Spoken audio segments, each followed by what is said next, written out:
Sekali lagi shalom Bapak Ibu Saudara. Shalom. Bagaimana kabarnya malam hari ini? Bersyukur kita diperkenankan Tuhan untuk merayakan Natal kembali.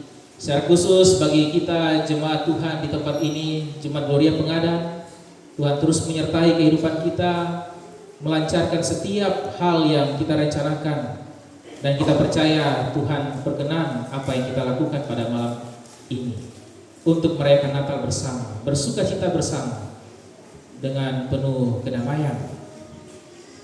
Bapak Ibu Saudara, dari pembacaan firman Tuhan kita dituntun dalam tema nasional, yaitu apa?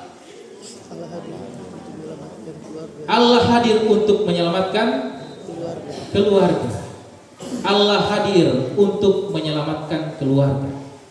Nah, Bapak Ibu Saudara, kalau kita pikir-pikir tentang tema ini, tentang Allah hadir menyelamatkan keluarga, Allah hadir. Kalau kita pikir apa yang ada dengan dua kata ini, Bapak Ibu? Allah, Dia hadir. Secara logika kan Allah itu maha hadir. Iya kan ibu-ibu ya? Allah maha hadir. Iya. Allah maha tahu. Pokoknya maha kuasa, maha kasih. Satu aja yang Dia bukan maha. Apa itu? Mahasiswa. Allah bukan mahasiswa. Tapi Allah maha hadir. Tapi kenapa dikatakan Allah hadir? Allah harus hadir. Dia maha hadir, tapi dikatakan Dia hadir. Nah, Bapak Ibu Saudara, kehadiran Allah ini dalam konteks Dia hadir sebagai manusia. Dia lahir dalam diri anak yang tidak berdaya, dalam diri bayi mungil yang namanya siapa adik-adik sekolah minggu?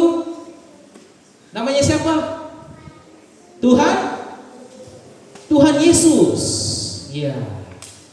Dia hadir dalam konteks sebagai manusia melalui diri seorang bayi, yaitu Yesus Kristus.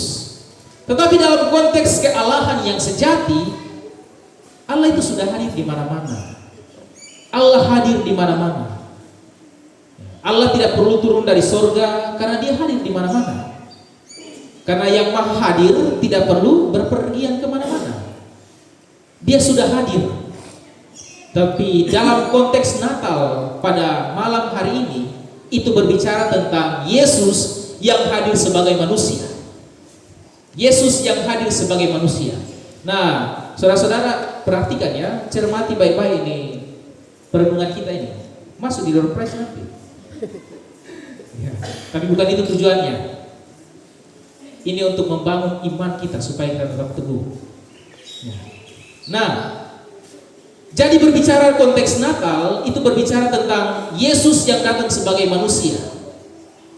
Dan waktu Dia hadir, Bapak Ibu, dalam pembacaan kita Dia hadir, kehadiran Allah atau penyertaan Allah biasa dijuluki sebagai kalimat apa, satu kata? Di mobil Bapak Kamasi itu ada nama kata apa? Immanuel. Artinya Allah beserta kita, Allah menyertai kita. Dia hadir disebut dengan Immanuel, artinya Allah beserta kita. Nah, saudara pikirkan, waktu Yesus hadir, waktu Yesus lahir, Dia disebut Allah. Allah beserta kita. Ya. Kalau misalkan Tuhan Yesus bukan Allah, ya, artinya Dia tidak cocok untuk dinamakan Immanuel kan? Karena Immanuel artinya Allah beserta kita. Karena banyak di luar sana orang mengatakan Yesus itu bukan Allah. Ada yang bilang Yesus itu hanya nabi, Yesus itu hanya guru. Ya, kalau saksi Yehova, Yesus itu hanya malaikat. Tapi tidak dikatakan bahwa nabi beserta kita, atau guru beserta kita, atau malaikat beserta kita. Tetapi Immanuel, Allah beserta kita, dan itu dijuluki untuk Yesus. Gelar Yesus Immanuel. Yesus disebut Immanuel. Jadi seharusnya memang Yesus adalah Allah. Yesus adalah Allah. Banyak orang tidak mau percaya tentang keallahan Yesus, Bapak Ibu. Banyak orang di sekitar kita. Atau mungkin ada di sini yang tidak percaya Tuhan Yesus adalah Allah. Ada yang tidak percaya. Aduh, bahaya. Immanuel itu Yesus, berarti Yesus itu Allah. Terserah mereka tidak mau percaya, tapi iman kita ini didasarkan dengan kitab suci. Justru karena dia Allah, maka waktu dia lahir dia disebut dengan Immanuel. Itu yang pertama, Bapak Ibu. Dia hadir sebagai Allah, Allah yang Immanuel, Allah beserta kita. Nah, pertanyaan berikut, Allah hadir untuk apa? Allah hadir untuk menyelamatkan keluarga. Menyelamatkan keluarga dari apa? Menyelamatkan keluarga dari apa, Bapak Ibu? Pertama-tama Allah hadir untuk menyelamatkan keluarga dari kehancuran. Menyelamatkan keluarga dari kehancuran, Bapak Ibu. Saudara, ada yang menarik dalam pembacaan kita ya. Kalau kita baca di ayat yang ke-18 itu, di situ tentang dikatakan bahwa pada waktu Maria ibunya bertunangan dengan siapa? Yusuf. Maria bertunangan dengan Yusuf. Jadi mereka baru tunangan ini, Bapak Ibu. Mereka baru tunangan. Mereka baru diparampok. Belum suami istri ya, belum suami istri. Tetapi anehnya di ayat 19 sudah dikatakan Yusuf sebagai suami dan Yusuf akan menceraikan Maria. Yusuf akan menceraikan Maria. Maria istrinya. Nah, kenapa baru tunangan terus sudah mau bercerai, Bapak Ibu? Padahal mereka kan belum kawin, belum menikah. Tapi mereka sudah mau bercerai. Belum suami istri kok, baru tunangan kan? Kalau dalam konteks sekarang kan begitu ya, Bapak Ibu ya. Orang bertunangan belum dikatakan suami istri. Tapi dalam konteks bacaan kita sudah dikatakan mereka sebagai suami istri. Maka banyak orang yang tidak paham sehingga mengatakan bahwa Alkitab itu bertentangan satu dengan yang lain. Mereka tidak paham. Nah, Bapak Ibu Saudara, ini persoalan budaya. Ini masalah budaya. Ya, mungkin kita sudah mendengar ya tentang ulasan ini tentang hal ini ya, masalah budaya orang Yahudi. Tapi izinkan saya jelaskan kembali lagi. Ya, jadi budaya orang Yahudi itu mereka mengenal ada dua macam pertunangan. Sebelum pernikahan, sebelum perkawinan, ada namanya dua macam pertunangan. Ya, pertunangan yang pertama itu dilakukan pada waktu anak-anak masih kecil. Sekitar umur 10 sampai 12 tahun ya, orang tua sudah mulai jodoh-jodohkan. Mulai jodoh-jodohkan mereka. Ya. Dalam konteks sekarang juga biasa begitu kan? Anak-anak sudah dijodohkan. Ya. Tapi bukan menjadi kebiasaan kita ya, tetapi di orang Yahudi, orang Israel ini menjadi kebiasaan budaya bahwa anak-anak umur 10 sampai 12 tahun itu mereka sudah bisa kasih tunangan, sudah bertunangan. Dan dalam konteks pertunangan yang pertama ini belum tentu kawin, belum tentu menikah. Itu pertunangan yang pertama. Lalu ada pertunangan yang kedua, Bapak Ibu. Pertunangan yang kedua itu disebut kidusin. Disebut kidusin. Nah, itu pertunangan yang kira-kira terjadi 1 atau 2 tahun sebelum perkawinan. Sebelum perkawinan. Pada tunangan yang kedua ini, pada tunangan tahap 2 ini, masing-masing sudah disebut suami istri. Jadi pertunangan pertama itu belum tentu menikah, tetapi pertunangan kedua sudah pasti menikah, pasti akan kawin mereka, dan sudah disebut suami istri. Ya. Nah, pada pertunangan yang kedua ini, jika terjadi sesuatu, jika terjadi masalah seperti yang kasus Maria dan Yusuf ini, maka bisa terjadi perceraian. Perpisahan itu disebut perceraian karena sudah dianggap suami istri tapi belum bisa hidup bersama, belum bisa tinggal bersama. Dan Yusuf dan Maria ini Bapak Ibu ada di tahap pertunangan yang kedua, sehingga dikatakan mereka bertunangan tetapi mereka bercerai karena ada masalah. Ada masalah. Nah, dalam keluarga Yusuf dan Maria ini, tahu-tahu menghadapi bahaya kehancuran, menghadapi masalah gara-gara sang istri Maria hamil di luar kandungan, di luar nikah, hamil di luar nikah. Reaksi Yusuf bagaimana? Senang? Istriku Maria masih subur, dia bisa hamil. Yusuf kaget. Yusuf marah pastinya. Yusuf kecewa. Dan pernah saya hubungan dengan dia kok tahu-taunya Maria hamil sih. Kamu hamil sih? Pasti kamu selingkuh. Teganya sih kamu Maria selingkuhi saya. Apa salahku? Ya. Saya yang tiap hari bersama dengan kamu, kok orang lain yang membuahkan kamu? Pasti marah Yusuf. Maria dituduh berzina, Maria dituduh selingkuh. Ya. Dan apa reaksi Yusuf? Yusuf ingin menceraikan Maria. Tapi dikatakan bahwa Yusuf ini baik hati, sehingga Yusuf mau menceraikan Maria secara diam-diam. Kalau Yusuf bukan orang yang baik hati, maka dia akan melapor dan Maria bisa saya dihukum mati, dilempar sampai mati, dirajam dengan batu. Tapi Yusuf orangnya baik hati dan secara diam-diam ingin menceraikan Maria. Maka keluarga ini Bapak Ibu terancam dalam kehancuran, terancam hancur.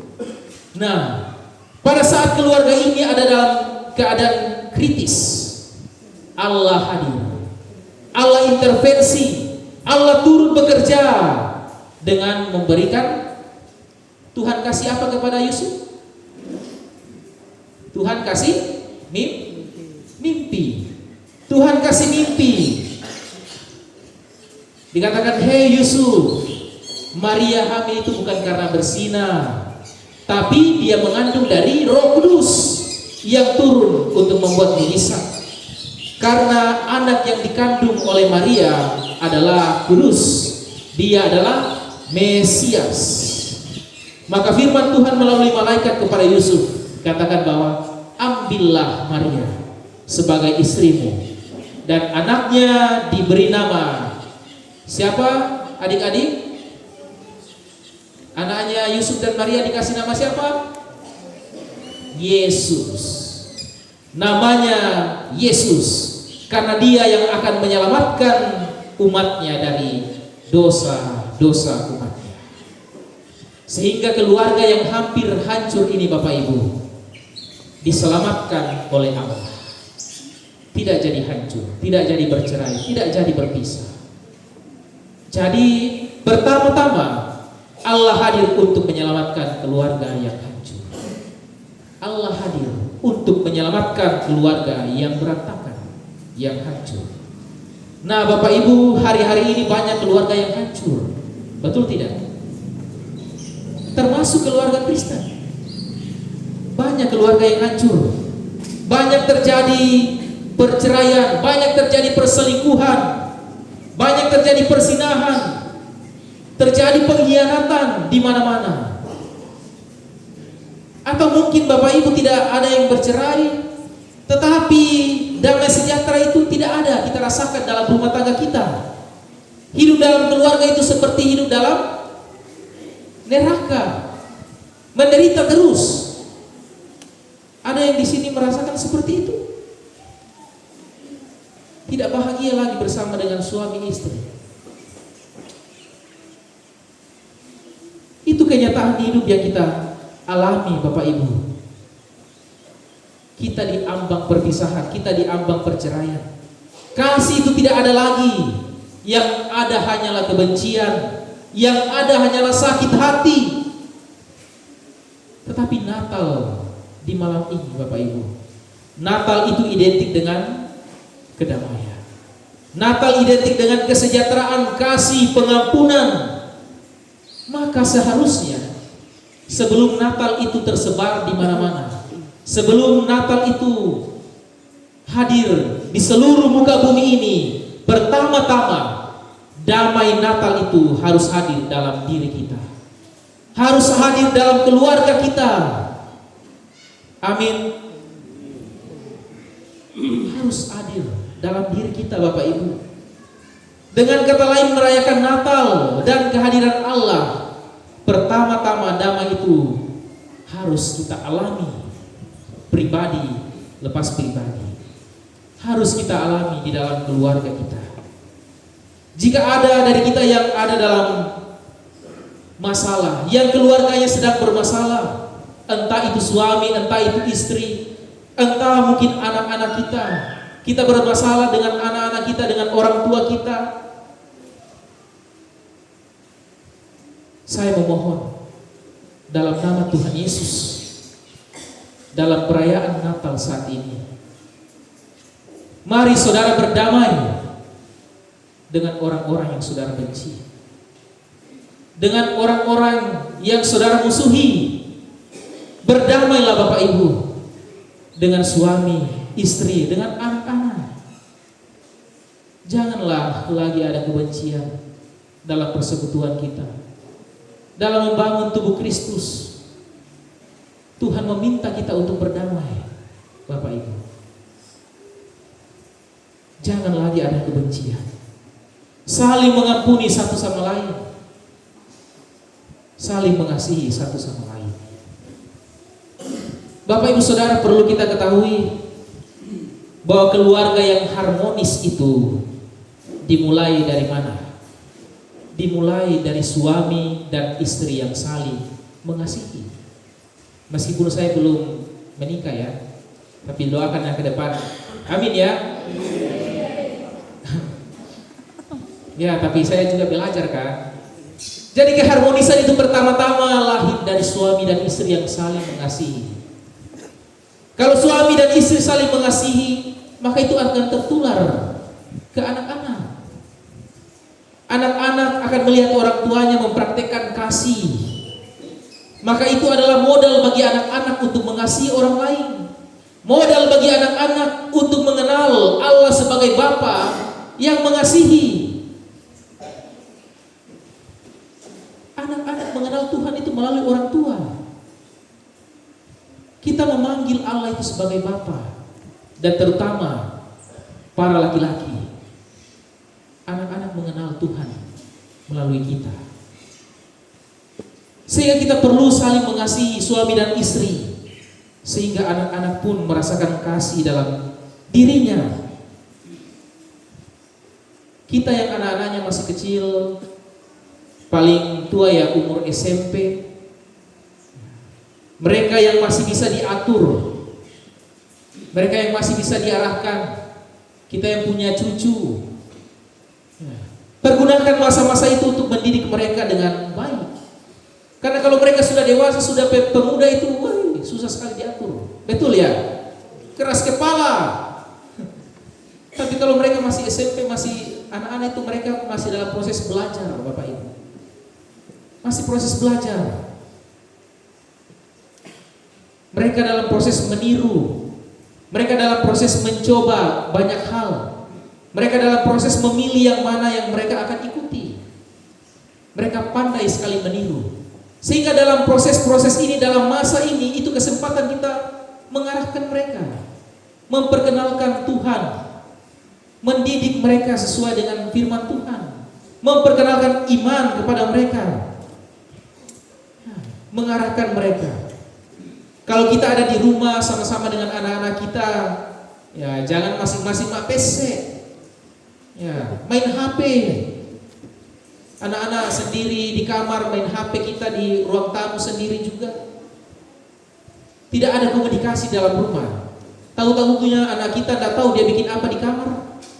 Mungkin sementara video call dengan pacarnya, atau saya nggak bang mau napu kau, saya nggak bang mau tunatiro, ya, lain-lain sudah dia lihat di internet dan merusak pikiran mereka. Kita tidak tahu, kita katakan anak kita aman di kamar, aman di rumah, tapi dia sementara merusak dirinya. Ya, bahaya sosial media sekarang. Dan sosial media pun tidak hanya merusak anak-anak, merusak orang tua juga, betul ya? Susi banget tomaro tuh tomatua. Seperti orang gila, orang tua dibuat oleh sosmed, FB Pro. Ya, sudah tidak mengenal lagi sopan santun, etika karena dirusak sosial media.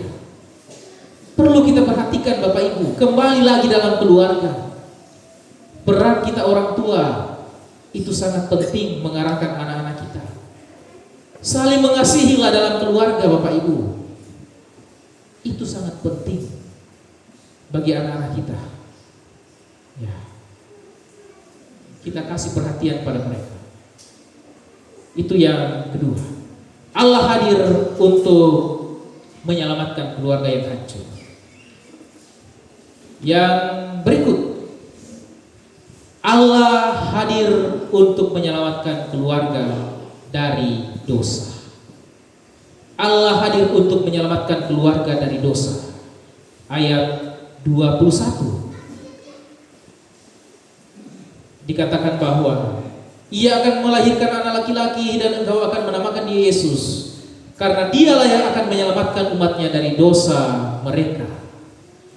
Bapak Ibu, ini penyelamatan yang jauh lebih penting daripada sekedar menyelamatkan keluarga dari kehancuran. Karena apa? Karena masalah utama manusia adalah dosa. Dosa adalah akar dari segala kejahatan. Dosa adalah akar dari segala kebencian, dari segala kekacauan. Dan ini adalah hal yang sangat penting yang dikerjakan oleh Tuhan Yesus, menyelesaikan dosa manusia. Satu orang berdosa, Adam dan Hawa berdosa, semua kita ikut berdosa. Karena kita adalah keturunan Adam dan Hawa. Kita semua punya sifat dosa, dan itu muncul melalui perbuatan dosa. Perbuatan dosa banyak sekali. Ya. Melihat dan mengingini sesuatu yang bukan milik kita sudah berdosa. Bayangkan Bapak Ibu. Pikiran, perkataan, perbuatan. Jadi dalam diri kita sudah ada sifat dosa. Kita tidak bisa menghindari hal itu Bapak Ibu. Status kita semuanya adalah orang-orang berdosa. Status saya Bapak Ibu orang berdosa. Kita semua orang berdosa. Dosa adalah perlawanan terhadap Allah. Dan semua kita yang melakukan dosa sebenarnya sedang memusuhi Allah dalam hati dan pikiran kita. Kita ingat, Allah itu adil. Allah Maha Adil. Makanya yang melanggar harus dihukum. Tidak bisa tidak dihukum Bapak Ibu. Karena Allah adil. Tetapi di sisi lain, Allah itu kasih. Allah Maha Kasih. Allah juga tidak mau menghukum kita, karena Dia mengasihi kita. Dia mengasihi saya dan saudara. Dia mengasihi orang berdosa. Tetapi pada kenyataannya kita harus dihukum Bapak Ibu Saudara. Nah, di sini mengalami dilema Bapak Ibu. Mengalami dilema. Di satu sisi Allah harus menghukum, tetapi di sisi lain Allah Maha Kasih. Lalu bagaimana? Bagaimana tetap menghukum, tetapi bagaimana juga harus diselamatkan? Nah, Bapak Ibu Saudara, di sini kita bisa melihat Allah harus tetap menghukum, tetapi manusia tidak bisa menghindar dari hukuman itu. Dan ada satu syarat Bapak Ibu Saudara. Ada syarat. Syaratnya adalah ada yang mau mengganti kita untuk dihukum. Ada yang mau mengganti kita untuk dihukum. Lalu siapa yang layak mengganti kita Bapak Ibu? Siapa yang layak untuk menjadi pengganti? Karena yang menjadi pengganti itu tidak boleh sembarang orang. Ya, tidak boleh sembarang orang untuk menggantikan kita. harus punya dua syarat yang harus gantikan kita. Syarat yang pertama itu dia harus manusia. Dia harus manusia karena manusia yang berdosa. Karena manusia yang berdosa, bahwa pengganti ini harus seorang manusia. Lalu yang syarat yang kedua, manusia ini harus tidak berdosa sama sekali. Manusia yang menggantikan kita harus tidak berdosa sama sekali. Kalau dia berdosa ya sama saja, tidak layak untuk menjadi pengganti. Manusia banyak Bapak Ibu. Ada manusia di sini? Oh, manusia nasab kita. Tidak ada hewan, tidak ada teasun yang tamu. Kita semua manusia. Tapi adakah di sini yang layak untuk menjadi pengganti? Adakah di sini yang tidak berdosa? Saya kira tidak ada yang berani untuk mengatakan bahwa dia bersih. Dari Sabang sampai Merauke berjajar pulau-pulau yang di dalamnya ada manusia. Tapi adakah manusia yang layak untuk menjadi pengganti? Tidak ada Bapak Ibu. Tidak ada. Di bawah kolong langit ini tidak ada yang mampu menjadi pengganti. Lalu kita melihat di atas. Kita melihat di surga. Di surga ada siapa Bapak Ibu? Ada Allah. Ada Allah. Ada Allah yang tidak berdosa. Nah, tetapi bagaimana? Di atas tidak berdosa tapi bukan Allah. Maka yang ada di atas harus menjadi manusia. Yang di atas harus jadi manusia. Ketika yang di atas, ketika Allah yang di atas menjadi manusia, Allahnya tidak boleh hilang. Dia tidak boleh hilang. Kealahannya tidak boleh hilang. Karena kealahannya itulah yang membuat dia tidak berdosa. Tetapi juga manusianya tidak boleh hilang. Manusianya tidak boleh hilang. Dia harus manusia seutuhnya. Bukan manusia jadi-jadian ya. Bukan manusia yang tiba-tiba muncul dari goa, dari mana. Bukan. Tetapi dia harus jadi manusia seutuhnya.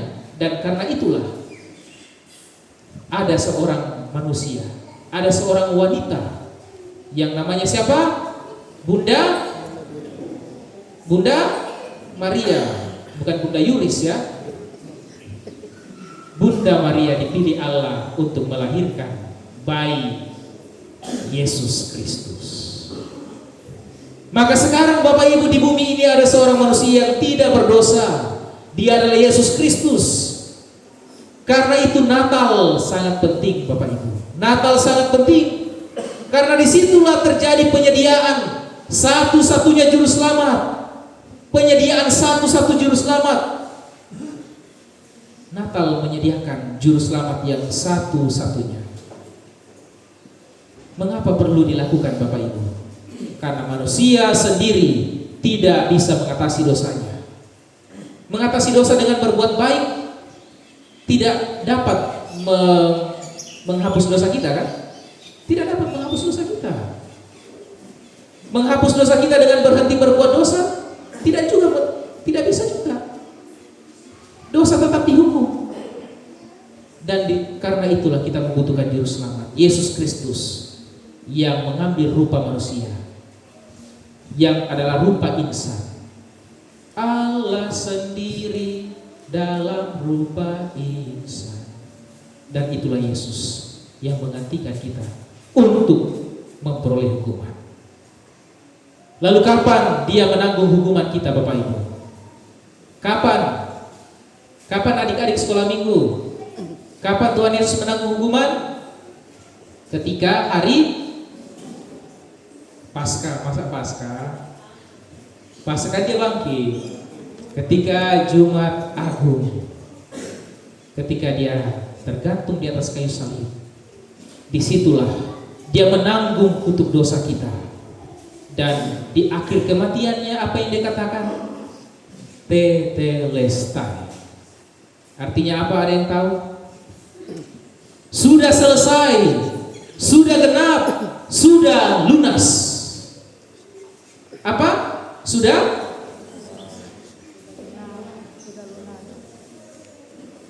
sudah selesai dia menanggung hukuman dosa kita pada hari Jumat Agung.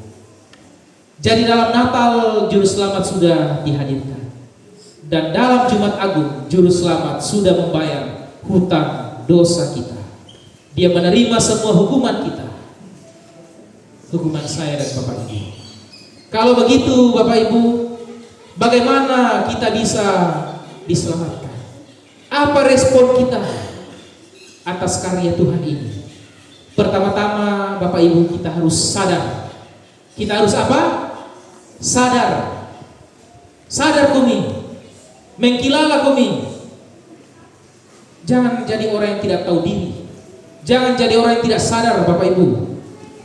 Kita harus sadar bahwa kita perlu Juru Selamat. Kita butuhkan Juru Selamat. Itu kita harus sadar pertama. Lalu yang kedua, kita buka hati kita dan kita terima Yesus Kristus sebagai Tuhan dan Juru Selamat kita. Kemudian kita menjalani hidup ini dalam kasih dan tuntunan Tuhan. Kita butuh kepekaan Bapak Ibu, pekah. Kita butuh kepekaan mendengar suara Tuhan, mendengar tuntunan Tuhan. Seperti Yusuf ya. Yusuf kalau dia tidak peka mendengarkan suara Tuhan, mendengarkan firman Tuhan, maka dia akan menceraikan Maria. Meskipun dikatakan dia sudah orang yang baik hati, meskipun dia pikir bahwa rencananya itu sudah baik ya, dia pikir rencana untuk menceraikan diam-diam sudah baik, tapi ternyata itu bukan rencana Tuhan. Jadi apa yang kita rencanakan, kita anggap itu sudah baik sekali, sudah betul-betul rencana yang matang, tetapi ternyata bukan kehendak Tuhan. Percuma. Sehingga saya dan Bapak Ibu perlu peka untuk mendengarkan suara Tuhan. Dan itu harus dilatih Bapak Ibu, harus dilatih melalui doa, melalui membaca firman, melalui merenungkan firman Tuhan setiap hari. Itu yang perlu kita lakukan Bapak Ibu Saudara. Sekali lagi, sadarlah yang saudara butuhkan itu hanyalah Tuhan untuk menyelamatkan dan memulihkan keluarga saudara, memulihkan hidup saudara. Dan saat ini Bapak Ibu, Allah telah hadir untuk membawa keselamatan. Allah hadir untuk menyatakan sukacita, keselamatan bagi kita dan keluarga kita. Maukah saudara-saudara menyambut keselamatan itu? Maukah saudara-saudara menyambut Tuhan dalam hati kita? Kiranya ini menjadi perenungan yang mendalam dalam kehidupan kita, untuk menerima Juru Selamat, memulihkan kehidupan kita dan keluarga kita, sehingga kita dipakai Tuhan menjadi berkat dan membawa damai di dalam hidup ini. Amin. Mari kita saat teduh saja.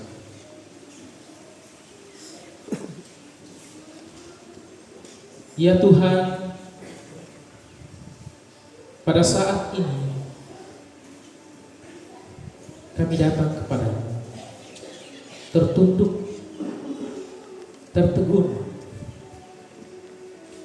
Dalam merenungkan firman-Mu kami diingatkan, kami digugah kembali bahwa Engkau telah hadir untuk membawa keselamatan. Engkau hadir untuk memulihkan hidup kami, memulihkan keluarga kami. Kami sadar Tuhan, terkadang dalam menjalani hidup ini kami selalu menjauh daripada-Mu. Kami berkeluarga tidak mau taat pada perintah. Kami seenaknya hidup menurut kehendak kami. Tetapi Tuhan, pada saat ini kami disadarkan, dan Engkau melihat kami, Engkau melihat anak-anak-Mu yang membuka hati, membuka pikiran, membuka hidup kami semua untuk Tuhan hadir, untuk Tuhan masuk dan menuntun.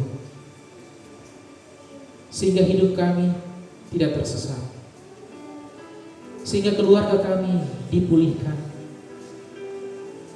dan pribadi kami boleh menjadi pribadi yang penuh cinta, penuh kasih, penuh pengampunan. Terima kasih Tuhan atas semua kebaikan. Mari Bapak Ibu kita bersama-sama berdoa doa Bapa kami. Bapa kami yang di surga, dikuduskanlah namamu, datanglah kerajaan-Mu, jadilah kehendak-Mu di bumi seperti di surga. Berikanlah kami pada hari ini makanan kami yang secukupnya, dan ampunilah kami kesalahan kami, seperti kami juga mengampuni orang bersalah kami, dan janganlah kami dalam pencobaan, lepaskan kami dari jahat, dan berilah kerajaan dan kuasa dan kemuliaan sampai selama-lamanya. Amin.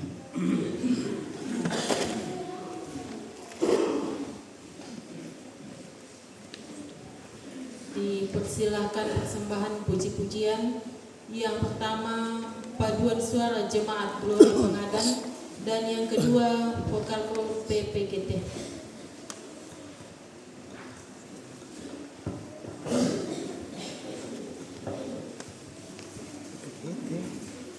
Lagi maju nih.